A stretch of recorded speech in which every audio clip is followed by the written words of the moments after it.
விஜய் வந்து வாகனத்தில் போகும்போது விபத்து ஏற்பட்டலாம். அதுக்கு ஏன் நீங்கள் வழக்கு போடல அவங்க மேலே, விஜய் மேலே ஏன் வழக்கு போடலன்னு கேட்குறாரு. விஜய் பஸ்ஸு பெருசாக வருது, பக்கத்தில் மோட்டார் சைக்கிளில் அவர் ரசிகர்கள் வர்றாங்க. ஒருத்தர் என்ன பண்ணிடுறான், அப்படியே அந்த பஸ்ஸு ஓரத்தில் அப்படியே மோதி கீழே விழுகிறான். அவனுக்கு எந்த காயமும் இல்லை, அவன் எந்த புகாரும் கொடுக்கல.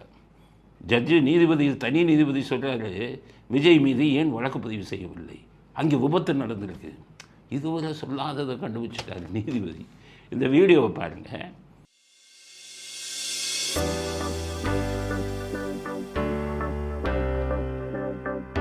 அந்த இப்போ பைக்கில் வரக்கூடிய விஜய் ரசிகர்கள் எப்படி வர்றாங்க, எப்படி விழுகிறாங்க, ஏதாச்சும் காயம் இருக்கான்னு பாருங்கள்.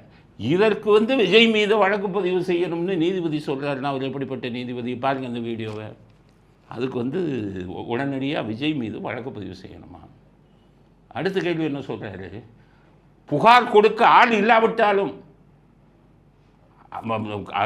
இவங்களே போலீஸே இதை வழக்க பதிவு செய்யணுமா? 0 எஃப்ஐஆர்னு பேர் ஜட்ஜு சொல்கிறாரு. அதாவது ஒன்றும் என்னத்தை பண்ணுறது, சட்டத்தை இந்த மாதிரி படித்தவங்களும் இப்படி இருந்தானே பண்ணுறது. அதாவது நீங்கள் ஒரு தப்பு நடந்துருச்சுன்னு வைங்க, பாதிக்கப்பட்டவன் புகாரை கொடுக்கணும். பாதிக்கப்பட்டவன் புகார் இல்லைன்னு வைங்க, 0 எஃப்ஐஆர்னு சொல்லுவாங்க அவங்க. பாதிக்கப்பட்டவன் புகார் இல்லைன்னு அதை போய் கோர்ட்டில் எப்படி நிரூபிப்பீங்க? பைக்கில் வந்தாங்கல்ல அவங்க கோர்ட்டுக்கு வந்து, ஐயா நாங்கள் தான் பைக்கில் வந்தோம், நாங்கள் தான் தெரியாமல் இப்போ இது பண்ணிவிட்டு சாஞ்சிட்டோம், எங்களுக்கு ஒரு காயமும் இல்லைன்னா எங்கே போய் வச்சுக்குவீங்க மூஞ்சியே? எப்படி பார்த்தா இது கொடுப்பீங்க, எப்படி தண்டனை கொடுப்பீர்கள்? என்ன நீதிமன்றம் என்ன உங்களுடைய சொந்த இதுவா, சொத்தா? இல்லை இது சட்டம்ங்கிறது என்ன நீங்கள் உருவாக்குனதா? அது வந்து ஒரு ஆக்சிடெண்ட் கேஸு.